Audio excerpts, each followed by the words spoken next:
সক্রিয়ণ শক্তিতে মোট 4টা গ্রাফ আছে। আমার কেন জানি মনে হইতেছে এইবার সক্রিয়ণ শক্তি থেকে একটা প্রশ্ন চলে আসবে।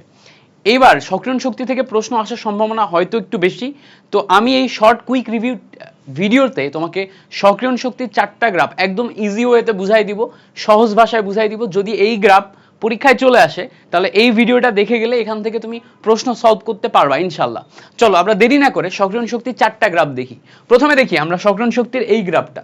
এটা হচ্ছে তাপ উৎপাদী বিক্রিয়ার ক্ষেত্রে গ্রাফ। আমরা যখন সক্রিয়ণ শক্তির গ্রাফ আঁকবো তখন এক্স অক্ষ বরাবর বিক্রিয়ার অগ্রগতি লিখব এবং ওয়াই অক্ষ বরাবর হচ্ছে স্থিতিশক্তি লিখব।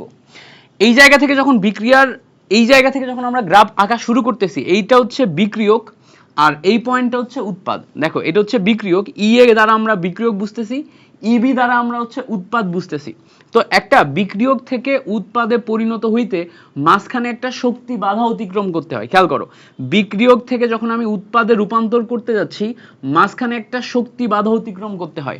যেহেতু এই বরাবর স্থিতিশক্তি বুঝাচ্ছে, বিক্রিয়কের এই পজিশন দেখো এই ওয়াই অক্ষ বরাবর উপরের দিকে আছে আর উৎপাদের দেখো পজিশন ওয়াই অক্ষ বরাবর নিচের দিকে আছে। তার মানে বিক্রিয়কের শক্তি বেশি, উৎপাদের শক্তি আমাদের কম। বিক্রিয়কের শক্তি বেশি, উৎপাদের শক্তি যদি কম হয় তাহলে বিক্রিয়কের অতিরিক্ত শক্তি উৎপাদে রূপান্তর হবে। তার মানে এটা তাপ উৎপাদী বিক্রিয়া হবে। আমরা জানি তাপ উৎপাদী বিক্রিয়ায় ডেল এইচ এর মান কি? ডেল এইচ এর মান ঋণাত্মক। ঋণাত্মক এখান থেকে মিলবে, এখনই দেখো এখান থেকে মিলবে, আমরা এখান থেকে মিলাইতে পারবো। এবার খেয়াল করো, এই যে বিক্রিয়ক থেকে উৎপাদে রূপান্তর হওয়ার সময় মাঝখানে একটা শক্তি বাধা অতিক্রম করতেছে না, এটা হচ্ছে শক্তি চূড়া। শক্তি চূড়ায় সর্বোচ্চ শক্তি হচ্ছে ইএক্স। এই সর্বোচ্চ শক্তি থেকে বিক্রিয়কের শক্তি এটা যদি আমরা বাদ দিই, খেয়াল করে সর্বোচ্চ শক্তি চূড়া থেকে আমরা যদি বিক্রিয়কের শক্তি বাদ দিই তার মানে মাঝখানে আমি এই শক্তিটুকু পাবো, এইটাকেই বলা হচ্ছে সক্রিয়ণ শক্তি। সক্রিয়ণ শক্তির সংজ্ঞা যদি একদম সহজে বলি, একটা বিক্রিয়া হওয়ার সময় ন্যূনতম যেই পরিমাণ শক্তির প্রয়োজন হয় বা এই বিক্রিয়াটা হওয়ার জন্য ন্যূনতম যেই পরিমাণ শক্তির প্রয়োজন হচ্ছে সেটা হচ্ছে আমার সক্রিয়ণ শক্তি। তো এই ন্যূনতম শক্তি পার্থক্য বা শক্তি বাধাই হচ্ছে আমার সক্রিয়ণ শক্তি। তো সক্রিয়ণ শক্তি ই এ সবসময় মনে রাখবো, এই শক্তি চূড়া ইএক্স থেকে তোমার বিক্রিয়কের যে শক্তি ই এ এইটার বাদ দিলে আমি পাবো হচ্ছে সক্রিয়ণ শক্তি। তাহলে হচ্ছে ইএক্স মাইনাস ই এ হচ্ছে সক্রিয়ণ শক্তি। আচ্ছা এবার খেয়াল করো, এই জায়গাতে এইটা হচ্ছে আমাদের বিক্রিয়ক আর এটা হচ্ছে আমাদের উৎপাদ। তো আমরা সবসময় জানি ডেল এইচ এর মান মানে হচ্ছে উৎপাদ মাইনাস বিক্রিয়ক। এবার ভালো করে খেয়াল করবা, উৎপাদ মানে ইবি, এখানে ইবি দ্বারা আমরা উৎপাদ বুঝাচ্ছি। এটা আমরা ইবি না দিয়ে ইপিও লিখতে পারতাম, পিতে প্রোডাক্ট মানে উৎপাদ। এখানে ই এ না দিয়ে ই আর ও লিখতে পারতাম, একই কথা, এক এক বইতে এক এক রকম ভাবে লেখা আছে। ইপি থেকে ই আর বাদ দিলে বা ইবি থেকে ই এ বাদ দিলে আমরা ডেল এইচ পাই। যেহেতু এখানে এই বরাবর ই এর মান বেশি আর তোমার হচ্ছে ইবি এর মান কম, তাহলে ই এর আগের চিহ্নই হবে হচ্ছে ডেল এইচ এর চিহ্ন। ই এর মান বেশি তাহলে ই এর আগের চিহ্ন আছে মাইনাস, তার মানে ডেল এইচ এর মান কি হবে? মাইনাস। আমরা জানি তাপ উৎপাদী বিক্রিয়ার ক্ষেত্রে ডেল এইচ এর মান কি হয়? মাইনাস হয়। তাহলে এটা গেল তাপ উৎপাদী বিক্রিয়ার ক্ষেত্রে আমার সক্রিয়ণ শক্তির গ্রাফের একদম এ টু জেড ডিটেলস। তাহলে এখান থেকে মনে রাখবো এই গ্রাফ থেকে দুইটা শক্তি বের করা যায়, একটা হচ্ছে সক্রিয়ণ শক্তি। সক্রিয়ণ শক্তি বের করতে গেলে ইএক্স মাইনাস ইএ করতে হবে, আরেকটা হচ্ছে ডেল এইচ। ডেল এইচ বের করতে গেলে ইবি মাইনাস ইএ বা ইপি মাইনাস ইআর এটা বের করতে হবে। আচ্ছা এবার আসি আমরা তাপহারী বিক্রিয়ার ক্ষেত্রে।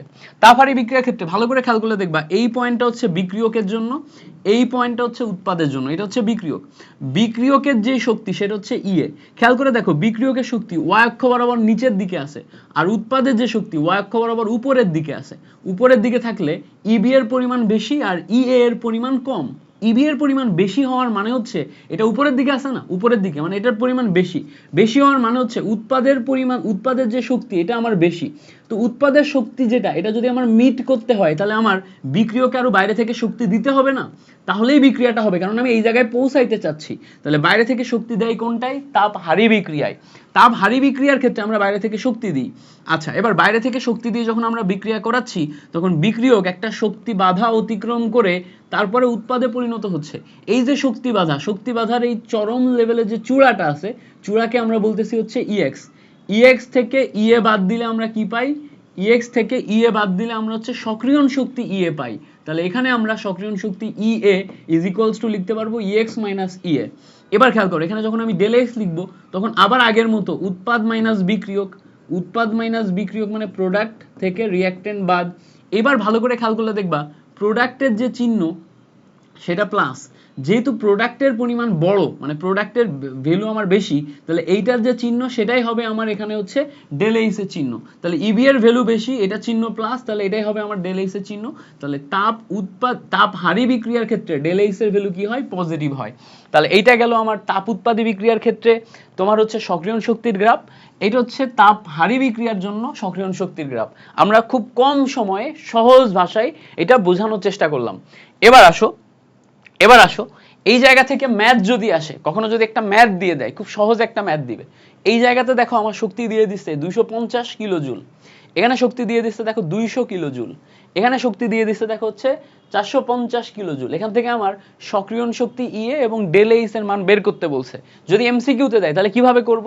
খেয়াল করো, আমরা জানি সক্রিয়ণ শক্তি ইএ, এইটা মানে হচ্ছে তোমার এই যে শক্তি চূড়া, এই শক্তি চূড়ার শক্তি ইএক্স মাইনাস বিক্রিয়কের শক্তি হচ্ছে 250। তাহলে 450 থেকে 250 বাদ দিলে এখানে আমার 200 কিলো জুল আসে। তাহলে 200 কিলো জুল, এটা হচ্ছে আমার এখানে এই সক্রিয়ণ শক্তির পরিমাণ বা ই এর পরিমাণ। এবার যদি আমি এখান থেকে ডেল এইচ এর মান বের করতে চাই, ডেল এইচ এর মান মানে হচ্ছে উৎপাদের যেই শক্তি, উৎপাদের শক্তি কত আছে? উৎপাদের শক্তি হচ্ছে 200 কিলো জুল। আচ্ছা, মাইনাস বিক্রিয়কের যে শক্তি, বিক্রিয়কের শক্তি কত আছে? 250 কিলো জুল। এখান থেকে ক্যালকুলেশন করলে মাইনাস 50 কিলো জুল আসে। ডেল এইচ এর মান ঋণাত্মক মানে কি? ডেল এইচ এর মান ঋণাত্মক মান হচ্ছে এটা তাপ উৎপাদী বিক্রিয়ায়। আমরা জানি তাপ উৎপাদী বিক্রিয়াতে এমনিতেই বিক্রিয়কের শক্তি বেশি থাকে, উৎপাদের শক্তি কম থাকে। তো বিক্রিয়কের শক্তি দেখো 250 বেশি, উৎপাদের শক্তি কম। তাহলে এই যে গ্রাফ, এই গ্রাফ থেকে যদি আমাদের এরকম শর্ট এমসিকিউ আসে, এরকম গ্রাফ থেকে এমসিকিউ আসলে আমরা সলভ করতে পারবো না? আশা করি পারবো। যদি এটা আসে খুব সুন্দর মতো করে ফেলবা, আশা করি বুঝতে পারছো। এবার আসো আমাদের সক্রিয়ণ শক্তি রিলেটেড আরেকটা এমসিকিউ হচ্ছে প্রভাবকের ক্ষেত্রে। প্রভাবকের ক্ষেত্রে আমরা জানি প্রভাবকের উপস্থিতিতে কোন একটা বিক্রিয়ার সক্রিয়ণ শক্তি হ্রাস পায়।